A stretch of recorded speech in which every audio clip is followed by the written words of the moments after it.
जय हिंद स्टूडेंट। देखिए SSC MTS का ऑनलाइन फॉर्म भरा जा रहा है, तो आप इस फॉर्म को ज़रूर भरें। और आप लोगों ने कहा कि सर कंप्लीट सिलेबस बता दीजिए कि एमटीएस का जो फॉर्म आया है उसके लिए सिलेबस क्या क्या होने वाला है, और इसी के साथ साथ हवलदार का भी आया हुआ है, तो आप इस सिलेबस को पहले समझ लीजिए।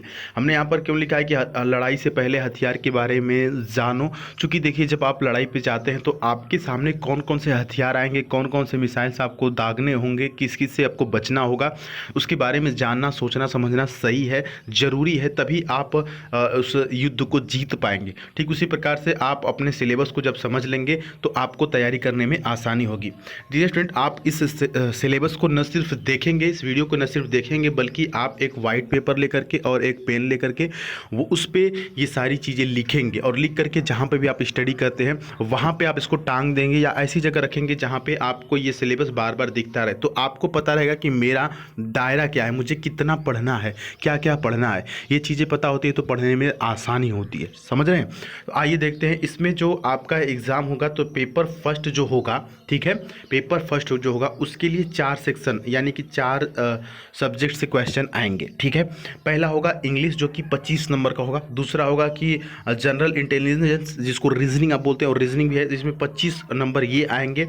और न्यूमेरिकल एप्टीट्यूड जिसको आप मैथ बोलते हैं, अर्थमेटिकल वाला, इसमें भी 25 आएगा। और देखिए उसके बाद जनरल अवेयरनेस यानी जीके और करंट अफेयर का जो सेक्शन है वहाँ से भी 25 क्वेश्चन आएंगे। यानी कि सबका अगर मिला दें तो 100 क्वेश्चन आपको एग्जाम में देखने को मिलेंगे। डियर स्टूडेंट, आपको मैं बता दूं कि एसएससी में इससे आसान कोई पेपर नहीं होता है। मतलब एमटीएस सबसे नीचे लेवल का है, उसके बाद सीएचएसएल है, फिर सीजीएल है। ठीक है, तो आपको इस एग्ज़ाम को ज़रूर निकालना है। हाँ, आसान होने की वजह से थोड़ा सा मेरिट हाई जाता है।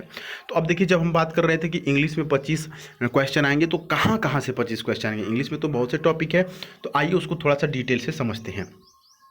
जब बात करते हैं सिलेबस की, देखिए यहाँ पर इंग्लिश में लिखा हुआ है कि हिंदी वाले बच्चे बिल्कुल नहीं डरेंगे, हम आपको समझा रहे हैं। ठीक है, देखिए वोकैबलरी इंग्लिश में 25 नंबर आएंगे, तो कहाँ कहाँ से आएंगे? तो पहला तो वोकैबलरी सेक्शन है। अब वोकैब में बहुत सारी चीज़ें होती हैं, जैसे कि idiom phrases, idiom and phrases, antonym and synonym, spelling error से समझ लीजिए। और उसके बाद वन वर्ड सब्स्टिट्यूशन से भी क्वेश्चन आएंगे। ठीक है, तो वोकैबलरी मतलब one word substitution, idiom phrase, antonym, synonym और स्पेलिंग्स एरर से। ठीक है, तो ये सारे सेक्शन वोकैबलरी में आते हैं। अब बात करते हैं ग्रामर की। इंग्लिश में ग्रामर से क्वेश्चन आएंगे, तो ग्रामर में भी 2-3 सेक्शन होते हैं। एक होता है कि जैसे टेंस वाला हो गया, ठीक है, और दूसरा हो गया पार्ट्स ऑफ स्पीच। ठीक है, तो ये सारी चीज़ें ग्रामर में टेंस से और पार्ट्स ऑफ स्पीच से, यानी नाउन प्रोनाउन इस सब का एरर जो है। सेंटेंस स्ट्रक्चर पे आएगा, सिनोनिम पे आएगा और एंटोनिम पे आएगा। और उसके बाद राइटिंग एबिलिटी। जब पेपर सेकंड में जाते हैं तो आपको वहाँ पर लेटर और एसे वगैरह लिखना होता है। तो ये हुआ इंग्लिश का सेक्शन। जब बात करते हैं रीजनिंग का सेक्शन, तो सिमिलैरिटी एंड डिफरेंसेस आएगा, उसके बाद स्पेस विजुअलाइजेशन आएगा, और उसके बाद प्रॉब्लम सॉल्विंग, एनालिसिस और जजमेंट और डिसीजन मेकिंग। ठीक है, और वैल्यू विजुअल मेमोरी आएगा। इसी तरह से आप देख सकते हैं रिलेशनशिप कंसेप्ट आएगा, फिगर क्लासिफिकेशन आएगा, arithmetical number series.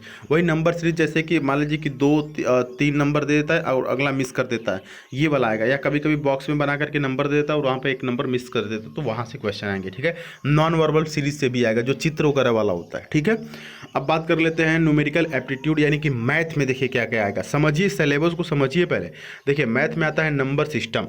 Number system आपको बढ़िया से करना होगा, चूँकि यहाँ पर टाइम कम से कम समय में और बढ़िया स्कोर करना होता है। ठीक है, कंपुटेशन ऑफ होल नंबर का भी आएगा, डेसिमल का आएगा, उसके बाद फंडामेंटल अर्थमेटिकल आएगा, परसेंटेज से क्वेश्चंस आएंगे आपको देखने को मिलेंगे, रेशियो एंड प्रोपोर्शन से, प्रोपोर्शन से, एवरेज से क्वेश्चन आएंगे। एवरेज मतलब औसत से, इंटरेस्ट मतलब ब्याज से, profit and loss, discount, use of table graphs. ठीक है, और उसके बाद मेंसुरेशन से। तो ये सेक्शन हो गया आपका मैथ का। और इसमें देखिए मैथ में भी ये बचा हुआ है, टाइम एंड डिस्टेंस से आएगा, या समय और दूरी से, रेशियो एंड टाइम से, और टाइम एंड वर्क से क्वेश्चन आएंगे। टाइम एंड वर्क में कार्य और समय। ठीक है, अब बात कर लेते हैं जनरल अवेयरनेस, जो आपको बहुत सताता है, करंट अफेयर। यहाँ से क्वेश्चन आएंगे। करंट अफेयर सर कहाँ तक आएगा? तो ये जो होता है कि जनरली आप ये समझिए कि लास्ट 6 मंथ का। ठीक है, करंट अफेयर। उसके बाद India and the neighbouring countries, मतलब जो पड़ोसी देश हैं, नेबर, और उसके बाद हिस्ट्री आएगा, कल्चर आएगा, जियोग्राफी, इकोनॉमिक्स से क्वेश्चन आएगा। जियोग्राफी मतलब भूगोल, इकोनॉमिक्स मतलब अर्थशास्त्र, कल्चर हिस्ट्री इतिहास, जनरल पॉलिटी आएगा, ठीक है, कॉन्स्टिट्यूशन संविधान से, भारतीय संविधान से। तो इस प्रकार से ये कुछ टॉपिक्स है जहाँ से आपको जीके में क्वेश्चन देखने को मिलेंगे। तो डियर स्टूडेंट, आप इसको अपने हिसाब से अपनी भाषा में, हिंदी में चाहे तो हिंदी में, इंग्लिश में चाहे तो यही चीज़ें लिख सकते हैं। और एक ही पेपर पे आप इसको लिख करके अपने पास रखिए, ताकि जब भी आप इधर उधर भटके कि क्या पढ़ना है क्या पढ़ें, तो आप यहाँ से देख सकते हैं, ठीक है। बाकी चैनल पर नए हैं तो सब्सक्राइब कर लीजिएगा। कोई भी डाउट हो तो आप हमसे कमेंट बॉक्स में पूछ सकते हैं।